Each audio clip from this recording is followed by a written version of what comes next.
தமிழ் மாநில காங்கிரஸ் கட்சியினுடைய மாணவர் அணியினுடைய கூட்டம் 10வது மாநில செயற்குழு கூட்டம் இன்று சென்னையிலே நடைபெறுகிறது. மாணவர் அணியினுடைய தலைவர், துணைத் தலைவர்கள் மற்றும் நிர்வாகிகள் 100% இங்கே கலந்து கொள்வது இயக்க உணர்வை உங்களுடைய மேலும் தமிழ் மாநில காங்கிரஸ் கட்சியினுடைய மாநில நிர்வாகிகள், சென்னை மாவட்டத்தினுடைய மரியாதைக்குரிய தலைவர்கள், நிர்வாகிகள் எல்லாம் மாணவர்களுக்கு ஊக்கமளிக்கும் வகையிலே இங்கே கடந்து கொள்வது மகிழ்ச்சிக்குரிய செய்தியாக இருக்கிறது. வருகின்ற பாராளுமன்ற தேர்தல் தமிழ் மாநில காங்கிரஸ் பேர் இயக்கத்திற்கு மிக முக்கியமான தேர்தல். இந்த தேர்தலிலே தமிழ் மாநில காங்கிரஸ் கட்சியினுடைய குரல் நாடாளுமன்ற மக்களவையிலே ஒலிக்க வேண்டும் என்ற ரீதியிலே நம்முடைய தொடர் செயல்பாடு அமைந்திருக்கிறது. அதற்கு உயிரோட்டம் கொடுக்கும் வகையிலே தேர்தல் களத்திலே தமாக சார்பிலே ஒவ்வொரு மாவட்டத்திலும், நகரத்திலும், வட்டாரத்திலும், கிராமத்திலும் நம்முடைய மரியாதைக்குரிய மாணவர் படையினுடைய பணி மிக முக்கியமானது என்று நாங்கள் கருதுகிறோம். அதன் அடிப்படையிலேயே இன்றைக்கு இந்த கூட்டம் நடைபெறுகிறது. தமிழ் மாநில காங்கிரஸ் கட்சியினுடைய மாணவர் அணியை பொறுத்தவரையிலே தொடர்ந்து 10 ஆண்டுகளாக மாணவர்களாக நீங்கள் இருந்தாலும் கூட உங்களுக்கு பல சிந்தனைகள் வரலாம், இயக்கங்கள் வரலாம், பல ஆசைகள் வரலாம். அவைகளை தாண்டி நீங்கள் பெருந்தலைவர் காமராஜர், மக்கள் தலைவர் மூப்பனாரை ஏற்றுக்கொண்டிருக்கிறீர்கள். நேர்மை, எளிமை, தூய்மையோடு செயல்பட வேண்டும் என்ற உணர்வோடு தமிழகத்திலே என்றைக்காவது நம்முடைய லட்சியம் நல்லாட்சி அமைய வேண்டும் என்ற எண்ணத்தின் அடிப்படையிலே வெற்றி தோல்விகளை பார்க்காமல் தமாகவிலே நீங்கள் பயணம் செய்வதே உங்களுடைய முழுமையான பணிக்கு அங்கீகாரம் என்று நான் இங்கே குறிப்பிட விரும்புகிறேன். இன்றைக்கு இந்த சிறப்பு வாய்ந்த மாணவர் அணியினுடைய பொதுக்குழு கூட்டத்திலே மாணவர் அணியின் சார்பிலே 10 முக்கிய தீர்மானங்கள் நிறைவேற்றப்பட்டிருக்கிறது. தீர்மானத்தினுடைய முக்கிய அம்சங்களை நான் இங்கே குறிப்பிட விரும்புகிறேன். நீட் தேர்வின் அடிப்படையிலே தொடர்ந்து பல ஆண்டுகளாக படிப்படியாக தமிழகத்தினுடைய மாணவர்கள், அனைத்து தரப்பை சேர்ந்தவர்களும், குறிப்பாக கிராமப்புற மாணவர்கள் கூட உயர் மதிப்பெண் பெற்று வெற்றி பெற்று மருத்துவராகக்கூடிய வாய்ப்பை நாம் இப்பொழுது பெற்றிருக்கிறோம். 7.5% என்பது அவர்களுக்கு மிக முக்கியமாக இருக்கிறது. இந்த நிலையிலே வருடம் நீட் தேர்வுக்கான பரீட்சையினுடைய மாணவர்களுடைய வெற்றி உயர்ந்து கொண்டே போகிறது. குறிப்பாக நம்முடைய தமிழக மாணவர்களை பொறுத்தவரையிலே தமிழகத்துக்கு கல்வி என்றால் கல்வி கண்டிருந்த பெருந்தலைவர் காமராஜரை நாம் நினைவு கூறுகிறோம். அவர் கொடுத்த கல்வியின் அடிப்படையிலே இன்றைக்கு தமிழகத்தினுடைய ஏழை, எளிய, நடுத்தர, கிராமப்புற மாணவர்கள் வேறு எந்த மாநிலத்தினுடைய மாணவர்களுக்கும் நாங்கள் சளைத்தவர்கள் அல்ல என்று உங்களுடைய அறிவித்தினால் மிக சிறப்பாக பரீட்சையை எழுதி எல்லா வருடமும் பரீட்சையினுடைய சதவீதத்தை உயர்த்தி கொண்டிருக்கிறீர்கள் என்பதுதான் உண்மை நிலை. இப்படி இருக்கும்போது திராவிட முன்னேற்ற கழகத்தினுடைய ஆட்சியிலே தவறான, பொய்யான வாக்குறுதியை கொடுத்து மாணவருடைய படிப்பிலே அவர்களுக்கு அழுத்தம் கொடுக்கும் வகையிலே நீட் தேர்வை நாங்கள் நிறுத்துவோம் என்று மீண்டும் மீண்டும் ஒரு பொய் வாக்குறுதியை கொடுத்து மாணவர்கள் மத்தியிலே நேரடியாக பள்ளிக்கும் கல்லூரிகளுக்கும் சென்று அவர்கள் மனதை கலங்கப்படுத்துவது ஒருபோதும் ஏற்புடையது அல்ல. இதனால் பெற்றோர்களும் மாணவர்களும் குழப்பமான நிலையிலே இருக்கிறார்கள். மாணவருடைய வருங்கால கல்விக்கு பொறுப்பேற்றுக் கொள்ள வேண்டிய கடமை திமுகவுக்கு இருக்கிறது. எனவே ஆட்சியில் இருக்கும் போது தயவு செய்து கல்வியிலே மாணவருடைய வருங்காலங்களிலே நீங்கள் அரசியல் செய்ய வேண்டாம் என்று தமிழ் மாநில காங்கிரஸ் கட்சியின் சார்பிலே கேட்டுக்கொள்ள விரும்புகிறோம். குறிப்பாக கையெழுத்து இயக்கம் என்று திமுக நடத்துவது மாணவர்கள் பெற்றோர்களை குழப்ப நிலைக்கு உள்ளாக்க நினைக்கிறது. அவருடைய வருங்கால வாழ்க்கைக்கு இந்த அரசு தடையாக இருக்கிறது என்று தமிழ் மாநில காங்கிரஸ் கட்சி குற்றம் சாட்ட விரும்புகிறது. 2, சமீபத்திலே புயல் வெள்ளத்தால் பாதிக்கப்பட்ட சென்னை, திருவள்ளூர், காஞ்சிபுரம், செங்கல்பட்டு மற்றும் தூத்துக்குடி, திருநெல்வேலி மாவட்டத்திலே இருக்கும் மாணவர்கள் தங்கள் நோட்டு புத்தகம், சீருடைகள், படிப்பிற்கான உபகரணங்களை இழந்து தவித்து வருகிறார்கள். அவர்களுக்கு சரியான கணக்கீடு செய்து அவர்கள் இழந்த உபகரணங்களை, படிப்பு உபகரணங்களை அரசு உடனடியாக கொடுக்க வேண்டும். பள்ளி கல்லூரிகளிலே போதை பொருட்கள் அதிகரித்து கொண்டு போகிறது. எளிதாக கிடைக்கக்கூடிய நிலை இருக்கிறது. இதற்கு முற்றுப்புள்ளி வைக்க வேண்டிய கடமை அரசுக்கு இருக்கிறது என்று நான் தமிழக அரசை இந்த விஷயத்திலே எச்சரித்து கூற விரும்புகிறேன். பள்ளி கல்லூரிகளிலே சாதி ரீதியான மோதல்கள் ஆங்காங்கே நடந்து வருவதை பத்திரிகை, தொலைக்காட்சியிலே பார்த்து கொண்டிருக்கிறோம். இதற்கு முற்றுப்புள்ளி வைக்க வேண்டியது அரசுடைய நடுநிலையான செயல்பாடு.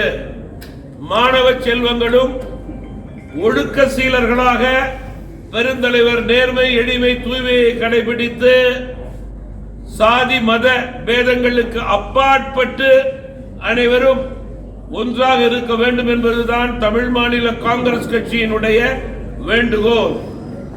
அதேபோல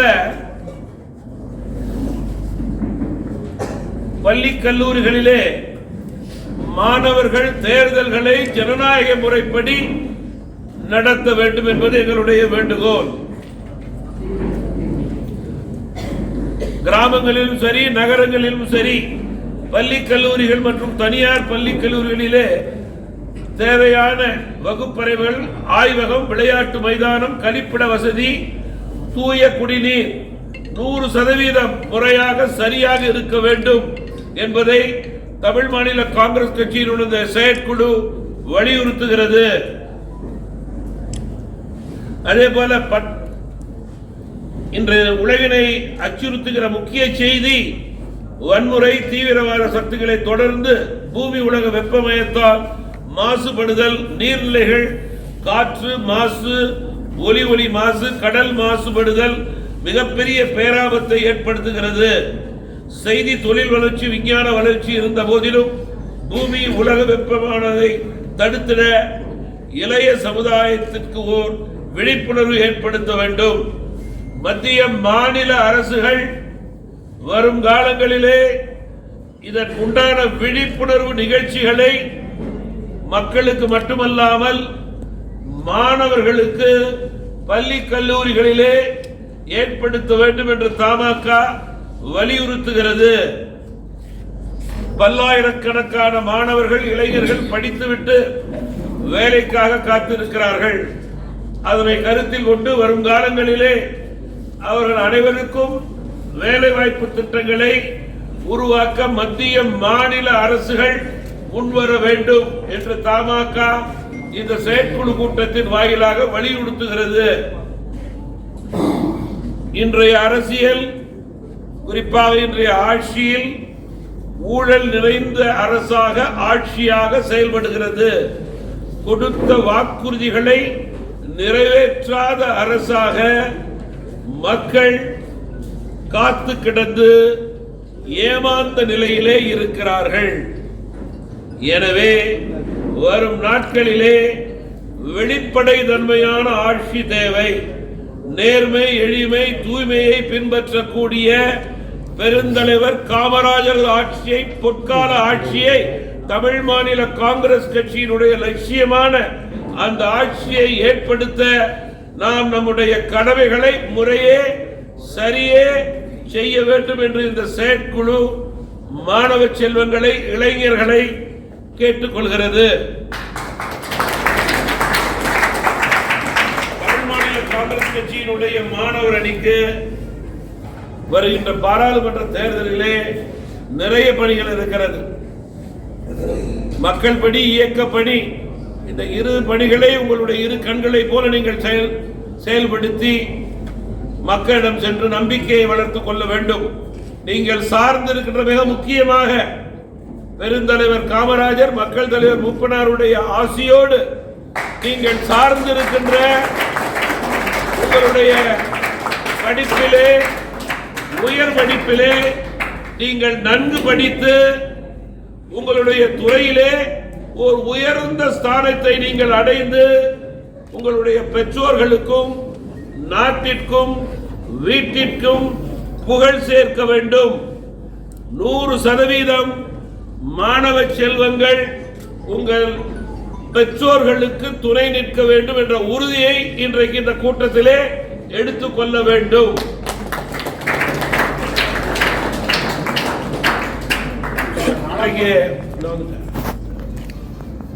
அது கடைசி கேள்வி. இன்றைக்கு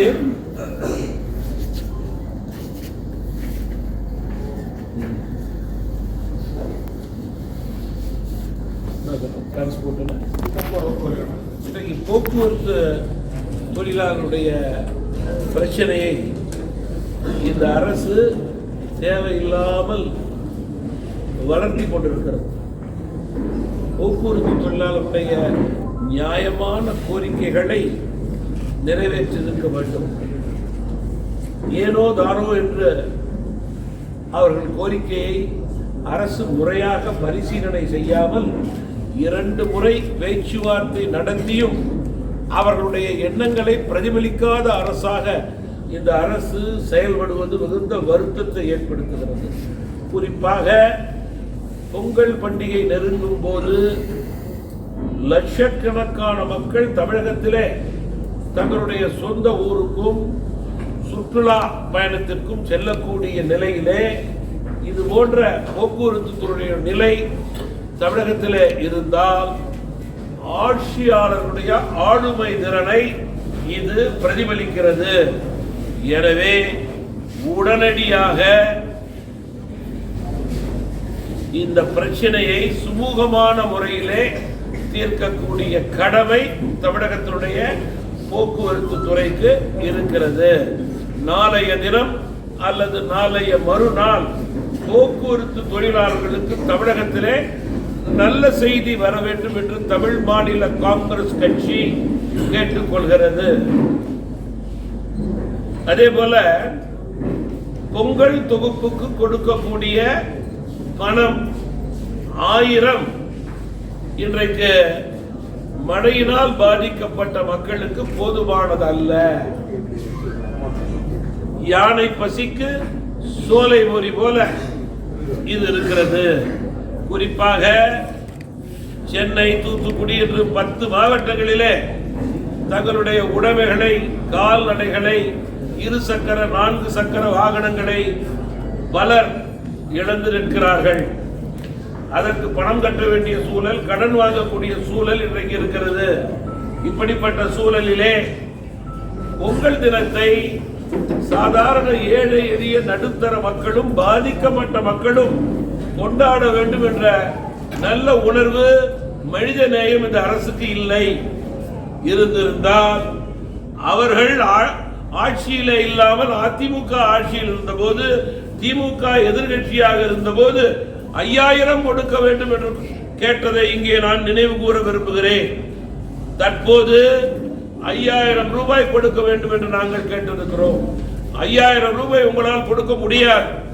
காரணம், ஏற்கனவே நீங்கள் பல கோடி ரூபாய் தமிழக மக்களின் பெயரிலே கடனை வாங்கி தவறான வாக்குறுதிகளை கொடுத்து மக்களுடைய வாழ்க்கை தரத்தை இங்கே குறைத்துக் கொண்டிருக்கிறீர்கள். குறிப்பாக மக்கள் மீது சுமையை குறைக்காமல் வீட்டு வரி, பால் வரி உயர்வு, மின்சார வரி என்று தொடர்ந்து வரியை போட்டு, வாகன வரி என்று வரியை போட்டு மக்கள் மீது பாரத்தை ஏற்படுத்தி கொண்டிருக்கிறீர்கள். பத்திரப்பதிவு என்று அடுக்கிக் கொண்டே போகலாம். எனவே தயவு கூர்ந்து தமிழக அரசை பொறுத்தவரையிலே 5000 ரூபாய் மனிதாபிமான அடிப்படையிலே பாதிக்கப்பட்டவர்களுக்கு பொங்கலுக்காக உங்களால் கொடுக்க முடியவில்லை என்றால் 3000 ரூபாயாவது நீங்கள் கொடுக்க வேண்டும் என்று தமிழ் மாநில காங்கிரஸ் கட்சியின் சார்பிலே கேட்டுக்கொள்ள விரும்புகிறேன். அரசு நிகழ்ச்சிகளை உங்களால் பல கோடி ரூபாய்களுக்கு நடத்த முடிகிறது. அரசு தனிப்பட்ட முறையிலே உங்களுடைய நிகழ்ச்சிகளுக்கு பல லட்சம் ரூபாய் செலவு செய்து கொண்டிருக்கிறது. இப்படி இருக்கும்போது சாதாரண மக்களுடைய உணர்வை பிரதிபலிக்க வேண்டியது உங்களுடைய கடமை. அதனை அரசு முறையே சரியே செய்ய வேண்டும் என்று நான் தமாக சார்பிலே கேட்டுக்கொள்ள விரும்புகிறேன். இப்ப நீங்க கேட்கணும் சார். நாடாளுமன்ற தேர்தல் நெருங்கிக் கொண்டிருக்கிறது. இப்படிப்பட்ட சூழலிலே தமிழ் மாநில காங்கிரஸ் கட்சியை பொறுத்தவரையிலே தொடர்ந்து எங்களுடைய இயக்க பணிகளை அதிகரித்துக் கொண்டிருக்கிறோம். மாவட்டந்தோறும், வட்டாரந்தோறும், கிராமம் தோறும் இயக்கத்தை அந்தந்த பகுதியிலே பலப்படுத்த வேண்டும். யார் கூட்டணி, எவ்வளவு தொகுதியிலே நிற்கிறோம் என்ற கணக்கு தற்போது இல்லை. தற்போது எங்களுக்கு தேவை மக்கள் சந்திப்பை அதிகரித்துக் கொள்ள வேண்டும். தமாக இன்னும் பலமான கட்சியாக தேர்தல் களத்திலே குதிக்க வேண்டும். அதன் அடிப்படையிலே கூட்டணி கட்சிகளுக்கு துணை நிற்க வேண்டும். எங்களுடைய வெற்றி, கூட்டணி வெற்றியை நாங்கள் உறுதி செய்து கொள்ள வேண்டும். அதற்கான களப்பணி செய்யக்கூடிய நேரம் இந்த நேரம். அந்த நேரத்தை தற்போது இன்றைக்கு மாணவர் அணி புதுவிடத்திலே முதல் கூட்டமாக நான் தொடங்கி இருக்கிறேன். இது வெற்றி கூட்டமாக அமையும். பாராளுமன்ற தேர்தலிலே தமிழ் மாநில காங்கிரஸ் கட்சியை வெற்றி கூட்டணியினுடைய வெற்றி கனியை பறிப்பதற்கு இது போன்ற கூட்டங்கள் வரும் நாட்களிலே அடித்தளமாக அமையும். கூட்டணி குறித்து அதிகாரப்பூர்வமான அறிவிப்பு உரிய நேரத்திலே சரியாக வெளிவரும். அரசியல் சார்ந்த விஷயத்துல வந்து மாணவர்கள் வந்து ஈடுபடுறதுனால படிப்பு வந்து பாதிக்கும்னு சொல்லிட்டு ஒரு சில அரசியல் கட்சிகள் விமர்சனம் முன்வச்சுட்டு நம்ம இதுக்கு முன்னாடி கேட்டிருக்கோம். ஸோ உங்க கட்சியை பொறுத்த வரைக்கும் நீங்க இந்த விஷயத்தை எப்படி பாக்குறீங்க? மாணவர்கள் மத்தியில் அரசியல் எந்த அளவுக்கு செலுத்தி செல்லும் நினைக்கிறீங்க? எங்களுடைய கட்சியை பொறுத்தவரையில என்னுடைய காலத்தில் இந்த 25 வருடத்திலே அல்ல, மக்கள் தலைவர் மூப்பனார் காலத்திலிருந்து, அதற்கு முன் பெருந்தலைவர் காலத்திலிருந்து நான் கூறுகிறேன். பெருந்தலைவர் என்றால் தமிழகத்தினுடைய கல்வி கண் திறந்த தலைவர்.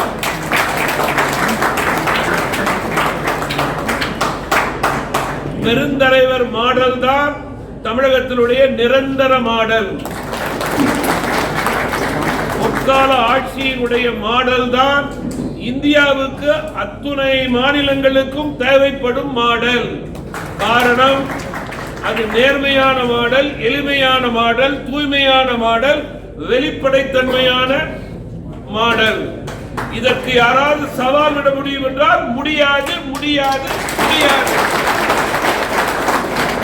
பெருந்தலைவருக்கு கல்வி கண் திறந்த தலைவர் என்று மறுபெயர் உண்டு. அவர் காலத்தில் இருந்து, தலைவர் மூப்பனார் காலத்தில் இருந்து என் காலம் வரை 3 தலைமுறைக்கு தமிழ் மாநில காங்கிரஸ் கட்சி சொந்தக்காரர்கள். குறிப்பாக மாணவர்களாக இருந்து உயர் பொறுப்பிலே இருந்தவர்கள் எல்லாம் இங்கே அமர்ந்திருக்கிறார்கள். விடியல் சேகர் அவர்கள் மாணவராக இருந்து இன்றைக்கு பொதுச் செயலாளர், சட்டமன்ற உறுப்பினராக இருக்கிறார்.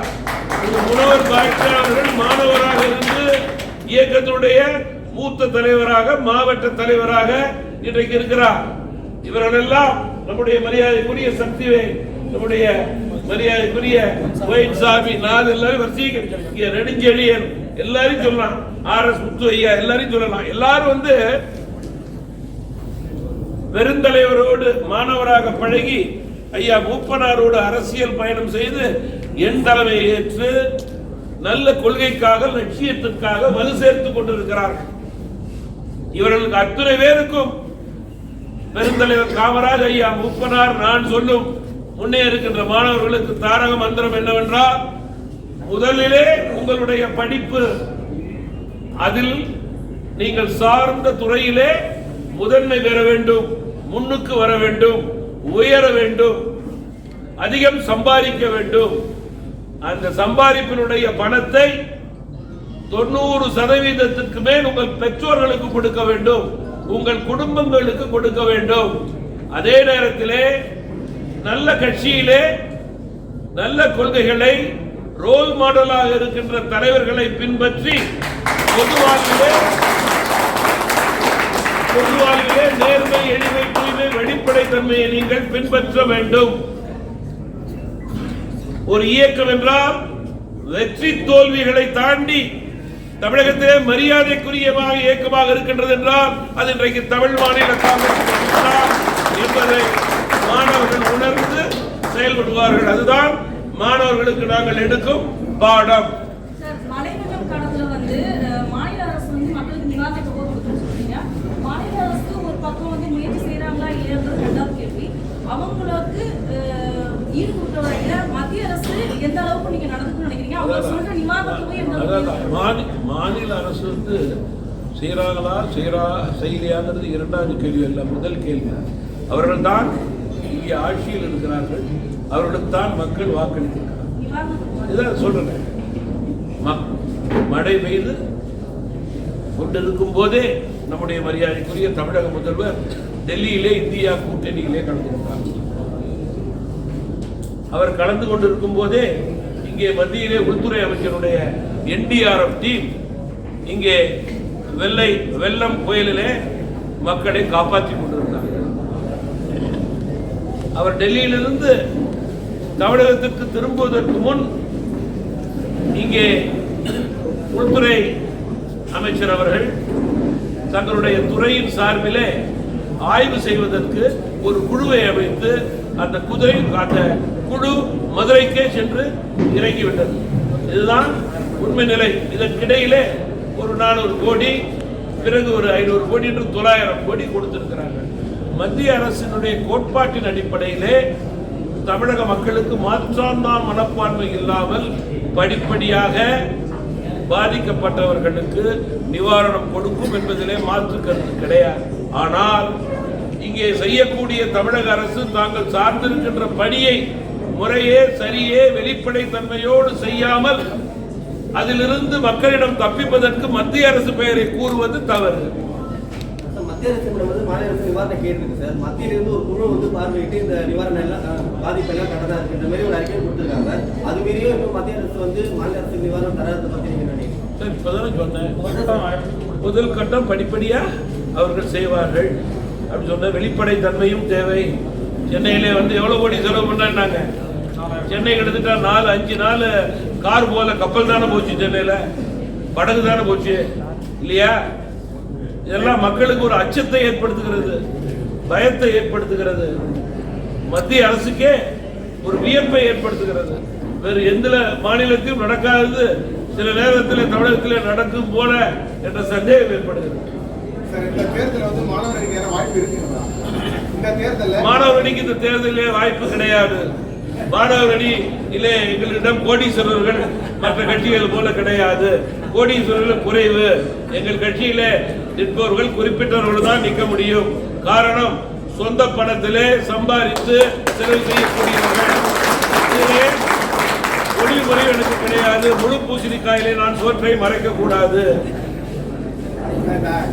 இதே கேட்டீங்கன்னா, சட்டமன்ற தேர்தல் கேட்டீங்கன்னா எல்லா அணியிலும் இருந்து நிக்கிறதுக்கு வாய்ப்பை கொடுக்கறதுக்கு முயற்சி பண்ணலாம். அந்த அளவுக்கு யாரும் பெருந்தலைவர் காமராஜ் காலத்திலிருந்து என்னோடு இருப்பவர்கள் கூட இன்னும் கோடீஸ்வரராக முடியவில்லை. ஏவனவே பெருந்தலைவர் காலத்திலிருந்து என்னோடு இருப்பவர்கள் கூட இன்னும் கோடீஸ்வரராக முடியவில்லை. அதுதான் உண்மை நிலை. அதற்கு பெயர்தான் நேர்மை, எளிமை, தூய்மை, வெளிப்படைத்தன்மை.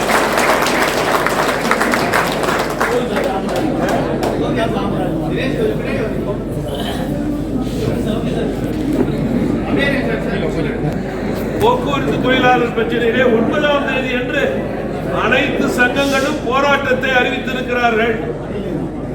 அவர்களை வாட்டி வதைக்காமல் தமிழக அரசு தயவு கூர்ந்து அவரிடம் கலந்து பேசி நியாயமான முறையிலே பிரச்சனைக்கு தீர்வு ஏற்படுத்த வேண்டும் என்று அன்போடு கேட்டுக்கொள்கிறேன். மக்கள் தளபதி ஐயா ஜி.கே. வாசு.